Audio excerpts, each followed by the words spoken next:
আজ ১লা ডিসেম্বর ২০২৫। আপনারা জানেন কাতারের দোহাতে যে মিটিং হয়েছে সেই মিটিং সকল হিসাব ওলটপালট করে দিয়েছে ডক্টর ইউনূসের। দোহা মিটিংয়ে জাতিসংঘের শান্তিরক্ষা মিশনের প্রতিনিধিরা উপস্থিত ছিলেন।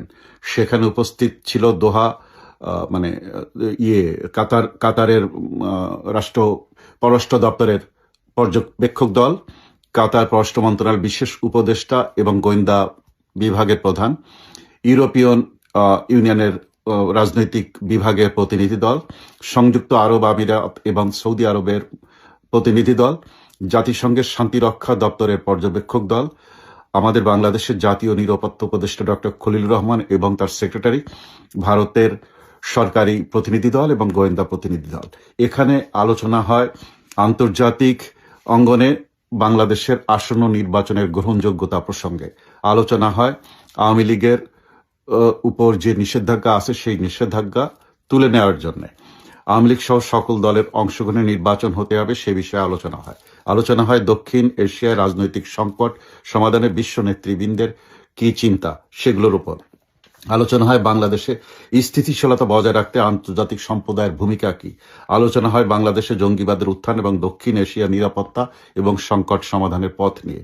আলোচনা হয় রাজনৈতিক নিষেধাজ্ঞা শিথিল এবং সকল দলকে রাজনীতি করার সমান সুযোগ। আওয়ামী লীগের উপর যে নিষেধাজ্ঞা দেওয়া হয়েছে সেটা তুলে নেওয়ার কথা বলা হয়। সেখানে বলা হয় নিরপেক্ষ নির্বাচন দেওয়ার জন্য বাংলাদেশে নির্বাচনকালীন প্রশাসন যেন নিরপেক্ষ ভূমিকা পালন করে সেটি নিশ্চিত করতে হবে। এগুলোর উপর ভিত্তি করে এবং আজ ১লা ডিসেম্বর ডোনাল্ড ট্রাম্পের অফিস থেকে বাংলাদেশ সরকারের সাথে যোগাযোগ করা হয়। এর ফলাফলে ১লা ডিসেম্বরে একটি জরুরি মিটিং ডাকা হয়েছে আজ সন্ধ্যায় উপদেষ্টা পরিষদে। সেখানে উপদেষ্টা পরিষদে খলিলুর রহমান সাহেব দোহা মিটিংয়ের আপডেট ব্রিফিং করবেন এবং এই অবস্থা আমাদের কি করণীয় সেটা তিনি তুলে ধরবেন।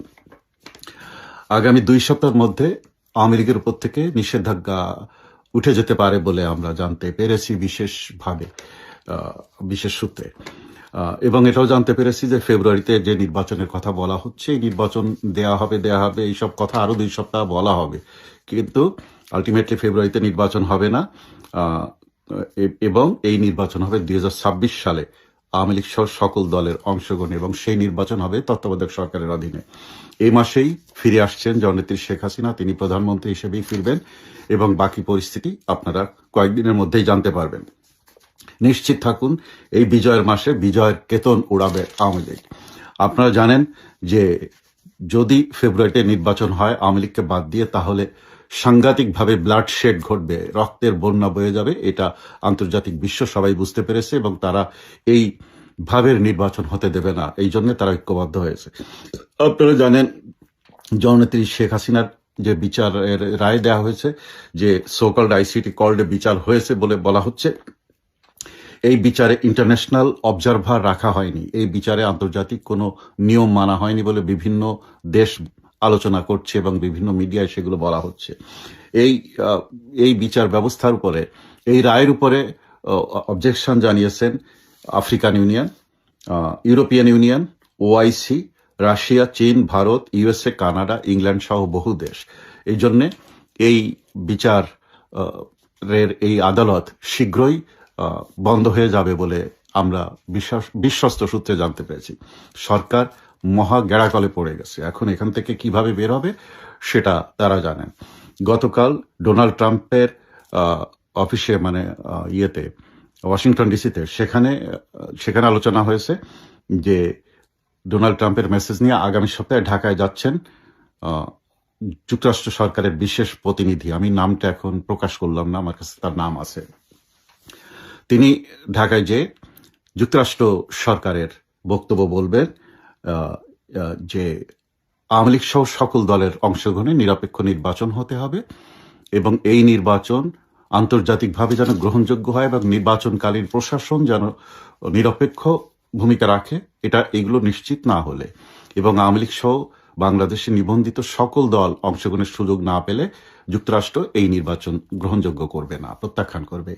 এই বার্তা নিয়ে আগামী সপ্তাহে যুক্তরাষ্ট্রের বিশেষ প্রতিনিধি ঢাকায় যাচ্ছেন।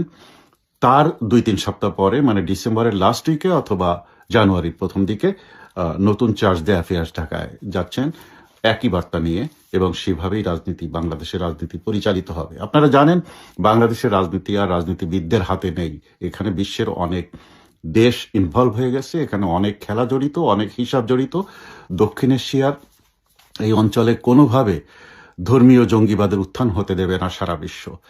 এক আফগানিস্তান নিয়ে তারা নানান সমস্যা আছে, বাংলাদেশে এমনটা হলে দক্ষিণ এশিয়া কন্ট্রোলের বাইরে চলে যাবে, এটা তারা হতে দেবে না। তাই খুব দ্রুত দেখবেন ড্রাস্টিক অ্যাকশন শুরু হবে।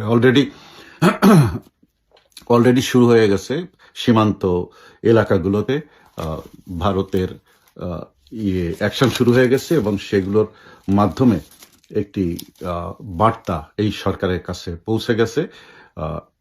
এরকম অবস্থায় তারা ততদিন পর্যন্ত, ভারত জানিয়ে দিয়েছে যতদিন পর্যন্ত বাংলাদেশে নির্বাচন শেষ না হবে ততদিন পর্যন্ত ভারতের এবং বাংলাদেশের সীমান্তে ভারতের সৈন্যবাহিনী থাকবে। আপনারা নিশ্চয়ই জেনেছেন যে ইতিমধ্যেই ড্রোন হামলা হয়েছে কুমিল্লা আখাউড়া সীমান্তে, সিলেটের তামাবিল সীমান্তে, আসাম ত্রিপুরা সীমান্তে, মিয়ানমার এবং বাংলাদেশ সীমান্তে। এখানে আবারও ড্রোন হামলা হবে 3 থেকে 6 ডিসেম্বর রাত্রের দিকেই হামলা হবে। এখানে বাংলাদেশ টোটাল এই বর্ডারে সৈন্য নিয়োগ করেছে 12,621 জন, আর ভারত এখানে সৈন্য নিয়োগ করেছে 2.5 লাখের মতো। এবং ভারত সম্পূর্ণ রণসাজে সজ্জিত, সম্পূর্ণ যুদ্ধের জন্য যত রকম গোলা বারুদ, যত রকম আগ্নেয়াস্ত্র দরকার, ভারত তার সবই জড়ো করেছে আমাদের বর্ডারে। তো এই 3 থেকে 6 ডিসেম্বর পর্যন্ত রংপুর এবং চট্টগ্রামের বর্ডারে আক্রমণ হবে। তো এই জন্যে এলাকাবাসীকে সাবধান করে দেওয়া হয়েছে বর্ডার এলাকা থেকে তারা যেন একটু দূরে থাকে এই সময় 6 তারিখ পর্যন্ত। তা আপনারা জানেন দোহা এবং দিল্লি, ওয়াশিংটন, ঢাকা, এদের মধ্যে নানান আলোচনা চলছে, এখন টান উত্তেজনা চলছে।